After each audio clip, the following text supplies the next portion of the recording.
Bienvenidas y bienvenidos a Estudios Populares Podcast. En esta primera temporada, titulada Violencia política contra la reproducción de la vida, vamos a recorrer 3 episodios que exploran cómo la violencia política no siempre viene desde afuera, sino que muchas veces nace desde dentro de las mismas organizaciones. Se intensifica en momentos de polarización y también se ejerce desde el poder estatal. Escuchar estas conversaciones es adentrarse en las experiencias cotidianas y en las preguntas urgentes de quienes sostienen la vida desde los territorios y las organizaciones de base. Capítulo 2. Desorganizar para dominar la violencia de la polarización. En este segundo episodio, nos preguntamos cómo la polarización política erosiona a las organizaciones de base. Con Huáscar Salazar y Susan Kraut, hablamos de organizaciones divididas, agendas impuestas desde afuera, burocratización y del olvido de las luchas territoriales e indígenas en favor de intereses partidarios. También exploramos cómo, en medio de la crisis, resurgen memorias, prácticas y formas de organización autónomas, especialmente sostenidas por las mujeres y por la vida cotidiana.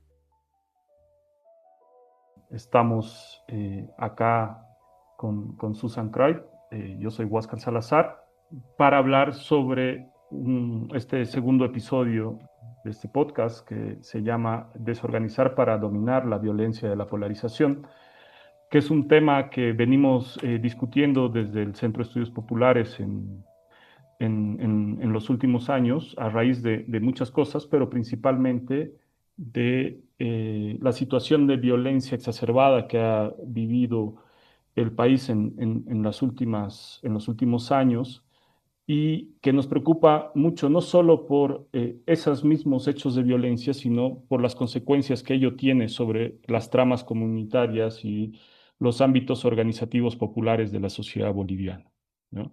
Creemos que en estos últimos años, digamos, esta violencia política que se ejerce también tiene un rol desorganizativo, ¿no?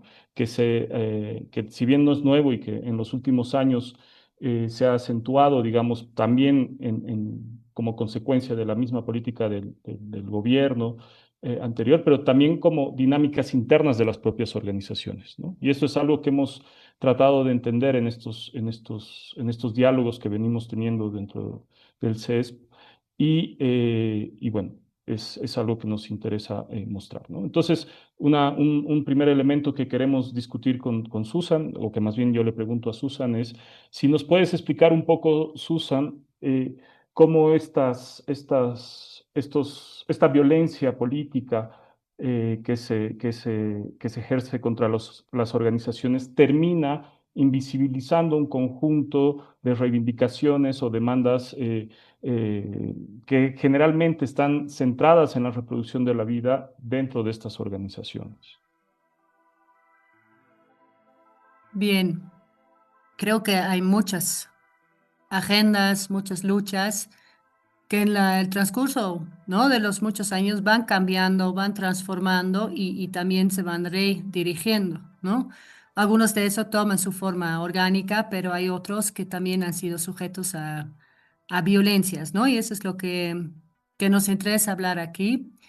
Y uno de los temas que resaltó mucho cuando hemos estado en estos últimos meses hablando con personas, hombres, mujeres de diferentes territorios, es esta agenda de la indígena, ¿no? La agenda de las luchas indígenas y cómo se han ido desconfigurando, desvirtuando en un periodo bastante corto al final, ¿no? Después de una memoria muy larga, ¿no? Y donde recordamos que cuando las luchas estaban en su auge en los años 90, 2000, el enfoque territorial, el enfoque comunitaria era algo muy evidente que era la esencia, ¿no?, de la participación indígena. El Estado era un mal necesario para conseguir una autodeterminación sobre los territorios. Y nos llamó la atención que últimamente, cuando se habla de la participación indígena, Muchas personas hablan de cuotas, de lugares, cuántos indígenas puede haber en una asamblea o en un partido político, pero se va perdiendo, ¿no? Este enfoque y los mismos líderes, ex dirigentes, sabios, hombres y mujeres mayores con que hemos hablado, señalaron mucho esto, ¿no? Que sintieron que el enfoque de la territorial, que es lo clave de las luchas indígenas, está muy invisibilizado. ¿Y por qué está invisibilizado? Por una lógica partidaria, una lógica clientelar, ¿no? Donde la participación se va consiguiendo por pagando cuotas, acomodándose a una estructura de poder, y donde dice, esperábamos quizás que en algún momento íbamos a gobernar más nuestros territorios.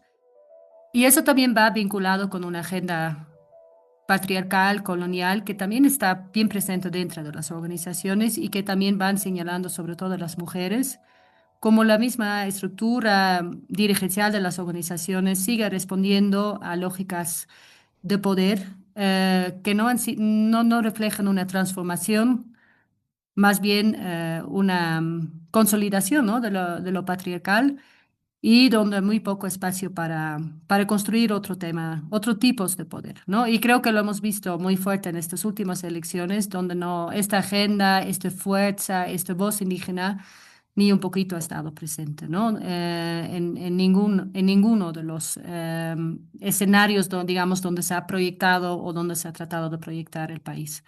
Entonces es una lucha que no está muerto, pero que está muy relegado dentro de los territorios, dentro de las organizaciones, y creo que de eso también hay que hablar un poco más, ¿no? A la vez creo que hay agendas, formas de organización que quizás se proyectan también fuera del Estado, pero que también lo tiene difícil. Me parece que es importante poder conversar un poco sobre la dinámica de disciplinamiento, ¿no? Cuando hablamos en estas conversaciones, o producto más bien de nuestras conversaciones, hemos publicado un libro que se llama Violencias políticas contra la reproducción de la vida, y ahí tenemos un conjunto de artículos que dialogan entre sí. Y en este texto, una de las claves interesantes que ponemos a discutir es la idea de hay como una intención en ciertos momentos, o sea, de desorganizar, disciplinar y reorganizar las cosas en función del poder, ¿no? O sea, la violencia política opera a partir de esos tres elementos. Y no todas las formas de violencia política son violencia directa ejercida a través de la represión militar o policial. Y un elemento ahí que nos parecía súper interesante poder entender más, o que nos hacía mucho sentido, digamos, en este tiempo, era poder entender las violencias que se gestan al interior de las organizaciones y que permiten este disciplinamiento que a veces no es visibilizado de manera directa, o a veces es menospreciado, porque no es justamente una violencia ejercida por las fuerzas policiales o militares, pero es una violencia que termina disciplinando a las organizaciones sociales y poniéndolas, digamos, en función de ciertos intereses o de ciertas dinámicas, ¿no? Y a nosotros nos parecía muy interesante poder entender cómo o más bien el disciplinamiento, además hace uso de otras formas de violencia que ya están instaladas en las propias organizaciones, en este caso. Podemos hablar de organizaciones sindicales, por ejemplo, y era muy interesante cómo la violencia política se articulaba directamente con una forma de violencia patriarcal, ¿no? Esto lo hemos visto, por ejemplo, muy claramente en el Valle Alto de Cochabamba, en la formación de esta figura de los bartolinos, ¿no? O sea, los bartolinos como la figura de un varón que termina ejerciendo cargos de dirigencia en espacios, digamos, organizativos femeninos, ¿no? Y cómo lo hace a través de la utilización de muchos recursos de violencia patriarcal, ¿no? Que tienen que ver con, digamos, los discursos que menosprecian el trabajo de las mujeres, la no escucha de la voz de las mujeres dentro de la organización, etcétera, etcétera, ¿no? Que termina, es decir, formas patriarcales que terminan articulándose a una dinámica de poder estatal. Y este tipo de violencias generalmente o son entendidas como violencia de género o como problemas, digamos, menores en la dinámica política, pero no son entendidas como una dinámica política estructural, digamos, ¿no? Y eso es algo que nosotros queremos entender en esta discusión que tenemos dentro de la violencia política, digamos, ¿no? Y desde ahí, entonces, nos ha parecido interesante poder entender también cómo esto ha empezado a operar en estos tiempos de crisis, o más bien en el momento en que Bolivia se encuentra. Bueno, una de nuestras compañeras, la Nelvi, dijo, no todo es malo en la crisis, ¿no?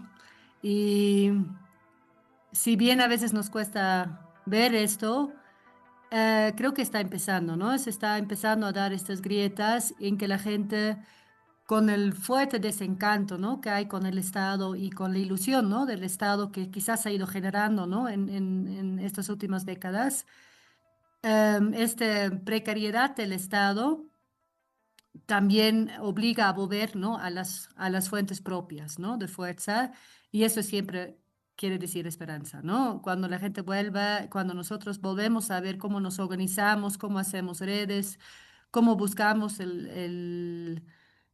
la resiliencia, la salvación en la crisis, en los alimentos, en las medicinas, en los saberes, muchas veces, ¿no? Mantenidos, transmitidos y también tejidos, ¿no? Entre mujeres, procesos de memoria también. Siento que como se está revalorizando todo esto en diferentes círculos, ¿no? Tanto en lo urbano como en lo rural o en lo campesino, indígena. Y esto es la fuerza, ¿no? Sobre lo cual también se puede volver a, ¿no? Soñar otros tipos de construcción, de poder, de convivencia, etcétera, ¿no?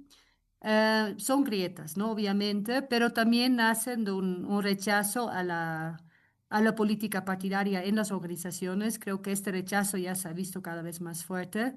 Y eso también implica ya un alejamiento de caer en discursos de izquierda a derecha, ¿no? Esta polarización de que si no estás apoyando a este gobierno, entonces eres derecha, ¿no? O si no estás apoyando a mi candidato, o a mi postulación, eres, ¿no? Eres un izquierda, masista, no sé qué. Siento que en las organizaciones ya se está, ¿no? Se está rompiendo esta lógica polarizante, em, lo cual no quiere decir que es fácil que nace, ¿no? Dentro de estas mismas organizaciones, otros sistemas de poder y quizás van a nacer fuera, ¿no? De estas organizaciones. También siento que siempre es muy importante ver fuera, ¿no? Del eje central del país. La mirada tiende a estar mucho en las organizaciones que están más cerca de La Paz, de Santa Cruz, de Cochabamba, y cada vez me doy cuenta cuando voy más lejos de estos territorios, yendo al Chaco, yendo a la Amazonía, que ahí se percibe muy diferente, ¿no? O el mismo altiplano, ¿no? Nos comentaron sobre el municipio de Curva, por ejemplo, que en los últimos años ha estado construyendo toda una nueva reconstitución de sus ayus, haciendo nuevos consejos de ayus, de autoridades originarias, muy paralela a todo lo que estaba pasando en el país, ¿no? Entonces, el hecho que no hay CONAMAC, el hecho que la SIDOP está dividido, el hecho de que las Bartolinas están con muchos problemas, eso no quiere decir que los territorios no se organizan, ¿no? Y lo mismo pasa en las ciudades. Entonces, creo que ahí también, justamente en la crisis, estos espacios van a ser cada vez más interesantes, y pueden dar luces también en esto, ¿no? En cómo repensar el poder y no ser fatalistas tampoco en que ya no hay agenda indígena o ya no hay agenda de mujeres o ya no hay agenda campesina en este país. Están en los espacios que quizás están un poco fuera de los escenarios, ¿no? Y es ahí donde nos interesa también, creo, construir y mirar cómo se hace. A mí me parece que un elemento importante en este momento es como de mucha desorientación también, que en el plano electoral lo que está pasando, etcétera, es mirar hacia abajo y hacia la reproducción de la vida. O sea, procesos organizativos centrados en la reproducción de la vida organizan formas políticas que nos permiten, digamos, mirar caminos de hacia dónde deberíamos construir cosas. Ese para mí es, digamos, la reflexión, porque además eso permite desarmar la polarización que es tan compleja, digamos, y dañina para los procesos organizativos, ¿no? Entonces, la organización centrada en la reproducción de la vida como que da caminos, da luces por dónde seguir, digamos, en el hacer o en el intento de cambiar algo, digamos, ¿no? Sí, Óscar, entonces siento que si bien es importante lo que tú señales, también es un reto, ¿no? Es un reto en un escenario donde vivimos una crisis política permanente, en Bolivia, pero en el mundo también, en América Latina, y donde van a ser los siguientes meses y el siguiente año probablemente de mucha inseguridad, inestabilidad y confusión política. Entonces, para mí el gran reto, y es una pregunta que también lanzo a las personas que nos escuchan, es cómo ponemos estas agendas de cuidado de la vida, que son agendas pero tan urgentes en este momento, realmente en nuestro primer plano, cómo les damos realmente la prioridad que merecen y generamos también la movilización necesaria en torno a estas agendas, recuperando esta fuerza del tejido social que siempre ha habido en Bolivia. La polarización también es una forma de violencia organizada.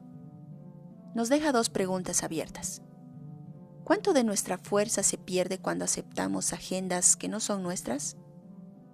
Y en medio de tanta crisis, ¿qué nuevas formas de vida y organización podemos volver a gestar?